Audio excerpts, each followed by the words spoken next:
The boardroom froze. CEO Ariana Vale's voice cut through the silence like a blade. Who's responsible for the system failure that killed our $8 million contract? Nobody spoke until Ethan Cross stepped forward, a single dad from the lowest tech department. It was me. He knew it wasn't his fault, but if nobody took the fall, the entire team would be punished, and he needed this job to feed his daughter. Ariana stared into his eyes, not with anger, not with contempt, with suspicion. Then she said the words that changed everything. Ethan Cross, you're fired. The room exhaled in relief. Ethan stood there, collapsing into himself like a broken shadow. He didn't know that her next whisper would change his life forever. Ethan Cross was 35 years old. Once he had a bright future ahead of him. He was a talented programmer, top of his class, job offers from everywhere. Then the accident happened, one rainy night, a drunk driver, and the woman he loved was gone. His wife, Emma's mother, vanished in a single moment. Ethan was left alone with a 3-year-old daughter who kept asking when mommy would come home. He had to choose, a high-paying career that demanded 80-hour weeks, or being there when his daughter needed him. The choice was obvious, but it cost him everything. He took a low-level tech position at Vale Tech, fixing servers, checking equipment, debugging systems at midnight while Emma slept. The pay was terrible. The work was endless, but it was stable, and stability was all that mattered now. 4 years passed like this. His entire world revolved around two things: a job that kept them alive, and a daughter who was his reason to keep breathing. Their apartment was tiny, barely bigger than a storage unit, but Ethan kept it spotless because he refused to let Emma grow up surrounded by chaos. Every afternoon, he picked her up from school. She'd climb into his beat-up Honda and tell him about her day, about the pictures she drew, about her friends, about everything that made her smile. Those car rides were his favorite part of every day. At night, after tucking Emma into bed, he'd return to his ancient laptop, fixing bugs, running diagnostics, making sure everything worked perfectly so nobody would notice him. Being invisible was safe. Being invisible meant keeping his job. Being invisible meant Emma would have dinner tomorrow. Everything was manageable. Barely, but manageable, until the system crashed. It happened on a Wednesday. The entire Vale Tech network went down during a critical client presentation. $8 million evaporated in seconds. Someone had pushed broken code to production. Someone had bypassed all the safety checks. Someone had destroyed everything. And Ethan knew exactly who. Mason Rourke, his team leader. Mason was the golden boy, charming, connected, completely useless at his actual job. He spent more time schmoozing executives than writing code, but nobody cared because Mason knew how to make himself look good. Ethan had watched him cut corners for months, ignoring protocols, skipping reviews, leaving disasters for junior developers to clean up. This time, the disaster was too big to hide. The CEO called an emergency meeting. Everyone filed into the conference room with terror in their eyes. Ethan looked at his teammates. They were terrified. Some had families, others had mortgages. One guy just had a baby. He looked at Mason, calm, smirking, already preparing to throw someone else under the bus. Then he looked at the system logs on his phone. Mason's name was all over them, but Mason would deny it. He'd blame the team. He'd say everyone was responsible, and the CEO would fire all of them just to be safe. Ethan thought about Emma, about picking her up from school today, about how she'd shown him her latest drawing, a picture of the two of them holding hands under a rainbow. She'd written at the bottom in crayon, "My daddy is the best." He couldn't let these people lose their jobs. He couldn't let their families suffer. He'd already lost the most important person in his life. He could survive losing a job, too. So when Ariana Vale asked who was responsible, Ethan made his choice. He stepped forward. He accepted the storm, even though he knew the price would destroy him. Ethan Cross, pack your things. You're terminated effective immediately. Ariana's voice was ice. The room stayed silent, frozen. Mason stood in the back corner, A smile flickered across his face, so quick that only Ethan caught it. That smile said everything. "Thanks for taking the hit, loser." Ethan's co-workers avoided his eyes. Like failure was contagious. Like looking at him might get them infected. Nobody said thank you. Nobody said anything. They just let him take the fall and felt relieved it wasn't them. Ethan collected his belongings in a cardboard box, a coffee mug Emma had painted, his backup charger, a photo of his daughter at the park. That was it. 4 years condensed into a box that weighed nothing. He walked through the office toward the elevator, past rows of desks, past people who suddenly found their computer screens fascinating. Someone coughed. Someone else typed louder. Nobody looked up. Security escorted him, like he was a criminal, like he'd stolen something instead of saved everyone. The elevator doors closed. Ethan stood alone with his box and his shame. Then the elevator stopped on the 40th floor. The doors opened. Ariana Vale stepped inside. The air became suffocating. Ethan pressed himself against the wall, eyes down, trying to disappear. Ariana stood perfectly still, staring straight ahead. Then she spoke. "Why did you take the blame?" Ethan's throat closed. He couldn't breathe. I don't lie to me." Her voice was sharp but not angry. "Why did you confess to something you didn't do?" How did she know? Ethan swallowed hard. Because if nobody took responsibility, the whole team would be punished. And they have families, kids, mortgages. And you don't? I have a daughter, but I can survive losing a job better than they can. Ariana turned her head, studied him like he was a puzzle she couldn't solve. Her eyes were sharp, calculating, but something else flickered behind them. Doubt, curiosity, respect. The elevator reached the lobby. The doors opened. Ariana walked out without another word. Ethan stood there trembling, wondering what just happened. Rain hammered the pavement outside Vailtech headquarters. Ethan stood under the awning, soaked, defeated.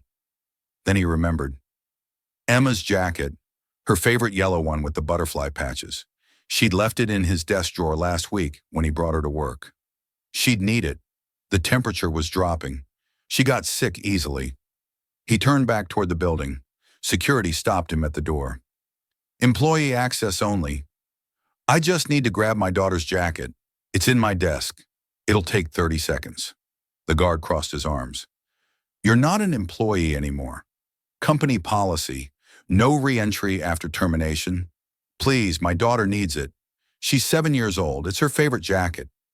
Should have thought about that before you screwed up." Ethan felt something crack inside his chest.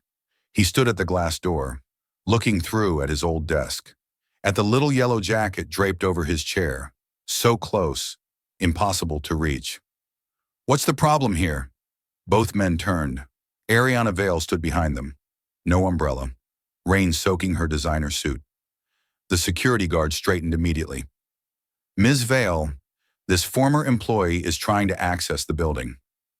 "I just want my daughter's jacket," Ethan said quietly, his voice breaking. "That's all." Ariana looked at him, really looked at him. For 3 seconds, nobody moved. Then she turned to the guard. "Let him in. Now." "But Ms. Vale, the policy—" "I don't care about the policy. This man wants his daughter's jacket. Let him get it." The guard stepped aside. Ethan couldn't move, couldn't process what just happened. Ariana held the door open. "Go, before I change my mind." Ethan walked through the lobby like a ghost. Ariana followed at a distance. When they reached his old desk, he grabbed the yellow jacket, held it against his chest like it was made of gold. "Thank you," he whispered. Ariana stood a few feet away, watching him. "The system logs from yesterday." Her voice was soft now, almost gentle. "They don't match your coding signature." Ethan froze. "I reviewed them last night. The failure points weren't in any modules you touched. The timestamps don't align with your shift schedule." His heart hammered. "You didn't cause the crash, did you?" Ethan couldn't speak, couldn't lie, couldn't tell the truth. Ariana stepped closer. "And you don't look like someone who lies." "Then why did you fire me?" The words escaped before he could stop them. Ariana's expression shifted. Something dangerous and brilliant sparked in her eyes. Because I needed to see how you'd react when everything was taken from you. Ethan clutched Emma's jacket, ready to leave, ready to figure out how to explain this to his daughter. He reached the exit doors. Rain pounded the glass like fists. Ariana's voice stopped him. Ethan, he turned. She stood 10 feet away, rain from her hair dripping onto the marble floor. Come with me. What? She walked closer, close enough that he could see the gold flecks in her blue eyes. I said come with me. There's something you need to see. I don't understand. You fired me. I know what I did. Her voice dropped to almost a whisper. And now I'm going to show you why. Thunder cracked overhead. Ariana extended her hand. Trust me, just this once. Ethan looked at her hand, at her eyes, at the rain beyond the glass. Every instinct screamed at him to walk away. But something in her voice, something in the way she looked at him, like she saw something nobody else did. He took her hand and followed her back into the building where he'd just lost everything. The elevator didn't stop at any floor Ethan recognized. It kept climbing, past the executive suites, past the conference levels. Finally, it stopped at 58, a floor that didn't exist on any company directory. The doors opened to reveal a hallway Ethan had never seen. Sleek, minimalist, guarded by biometric scanners. Ariana pressed her palm to the scanner. The door hissed open. Welcome to the part of Veil Tech that doesn't officially exist. Inside was a laboratory that looked like it belonged in a science fiction movie. Dozens of screens displaying code, AI models running in real time, holographic interfaces floating in midair, and in the center of it all, a massive display showing a single word. Ethan stopped breathing. What is this? Ariana walked to the main console. Project Veilmind, the most advanced AI system ever created, worth over $2 billion. It learns, it adapts, it thinks. She pulled up a series of files. It's also the real reason our company exists. Everything else? Cover, distraction. This is what we've been building for 5 years. Ethan's mind raced. Why are you showing me this? Ariana's eyes hardened. Because someone is trying to destroy it, and they used you as their scapegoat. Ariana opened a video file. Security footage from the server room. Time-stamped 2 nights ago. A figure entered, wearing a hoodie, face partially hidden. The figure sat at a terminal, fingers flying across the keyboard. Then the person looked up at the camera. Just for a second. Mason Rourke. Ethan felt his stomach drop. He injected a virus into the core system, Ariana explained, designed to corrupt Veilmind's learning protocols, make it unstable, worthless. She pulled up more logs. But he was smart. He routed everything through your credentials, made it look like you were the one sabotaging the system. Line after line of code, all tagged with Ethan's employee ID. But the IP addresses told a different story. Mason's home network, Mason's personal laptop. The system failure during the client presentation? That was just the beginning. The real damage would have happened tonight when Veilmind went live. Ethan's voice came out barely above a whisper. Why? Why would he do this? Ariana pulled up another file, an email chain, between Mason and a rival tech company, offers of money, promises of an executive position, millions of dollars in exchange for destroying Veilmind. Corporate espionage, Ariana said coldly. He sold us out. Ethan slumped against the wall. You knew. You knew all of this before you fired me. Yes. Then why? Why humiliate me? Why let everyone think I was guilty? Ariana turned to face him fully, her expression unreadable. Because I needed to see who you really were. What? Mason has been feeding me false reports for months, making you look incompetent, making himself look indispensable. I suspected he was dirty, but I couldn't prove it. She stepped closer. Then the crash happened, and you did something I didn't expect. You took the blame for someone else's crime. You protected people who didn't deserve it. So you used me as bait. I gave you a choice, and you chose honor over self-preservation. Ethan felt anger rising in his chest. You destroyed my reputation.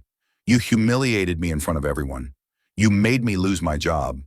I tested you, Ariana said simply, and you passed. Before Ethan could respond, Ariana pressed a button on her phone. Send them in. The door opened. Two security officers entered. Behind them, escorted by building security, was Mason. His face went pale when he saw the screens. Saw his own image caught in the act. What is this? What's going on? Ariana's voice was ice. Mason Rourke, you're being terminated for corporate espionage, data theft, and sabotage. Criminal charges will follow. Mason's eyes went wild. They landed on Ethan. You told her. You ratted me out. Ethan shook his head slowly. I didn't say anything. Then how? I found out myself, Ariana cut him off. You were sloppy, arrogant. You thought you were smarter than everyone else. Mason lunged forward. Security grabbed him. You ruined my life, he screamed at Ethan. This was supposed to be my big break. My way out. No, Ariana said coldly. You ruined your own life the moment you decided betrayal was worth more than integrity. Security dragged Mason toward the door. His screams echoed down the hallway. This isn't over. I'll sue. I'll destroy all of you. The door closed. Silence returned. Ethan stood there, numb, trying to process everything. Ariana walked to another terminal. There's something else you need to see. She pulled up Ethan's personnel file, but not the current one, an older version, from 3 years ago, a promotion request from Ethan's original supervisor, recommending him for senior engineer.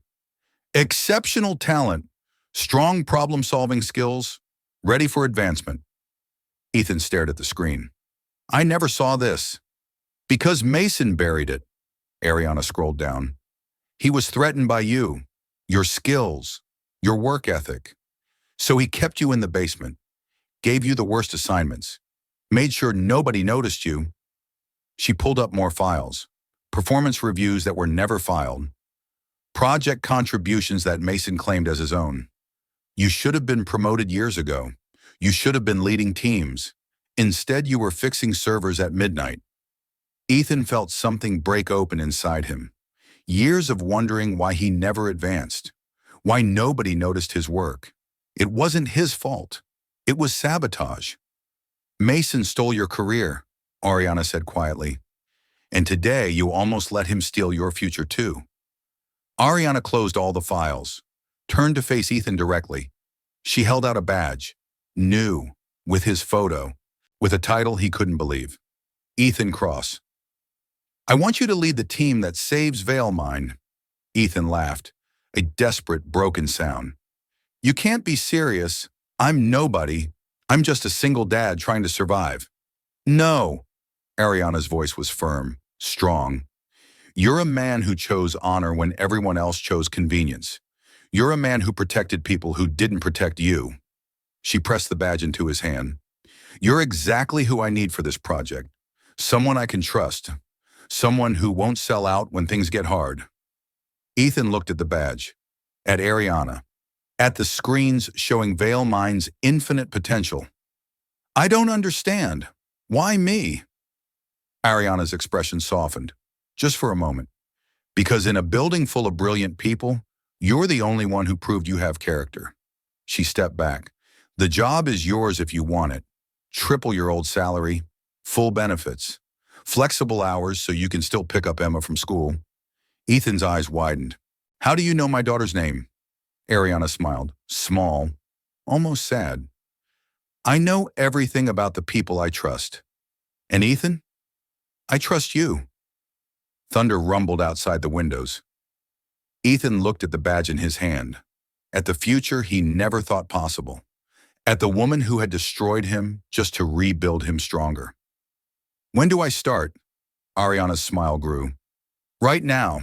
We have a system to save and a company to prove wrong. 24 hours later. Ariana called an all-hands meeting.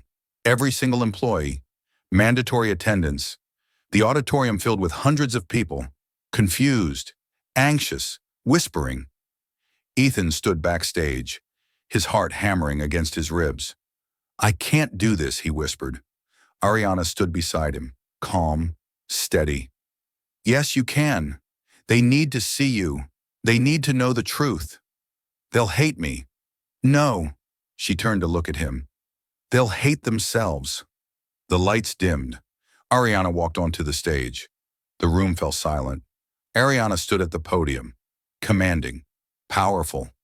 Yesterday, this company made a mistake. Murmurs rippled through the crowd. We fired someone who didn't deserve it. We humiliated an innocent man. We let a criminal walk free while a hero took the fall. The murmurs grew louder. Ariana's voice cut through them like steel. Ethan Cross was terminated for a system failure he didn't cause. He took the blame to protect his team, to protect people who wouldn't have done the same for him. On the screen behind her, footage appeared. Mason at the server. Mason injecting the virus. Mason's emails with the rival company.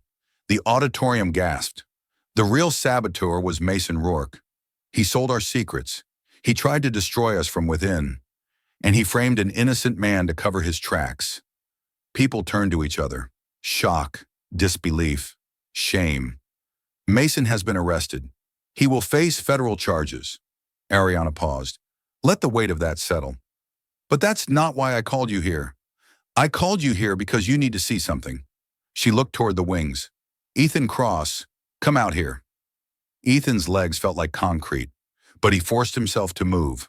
One step, then another.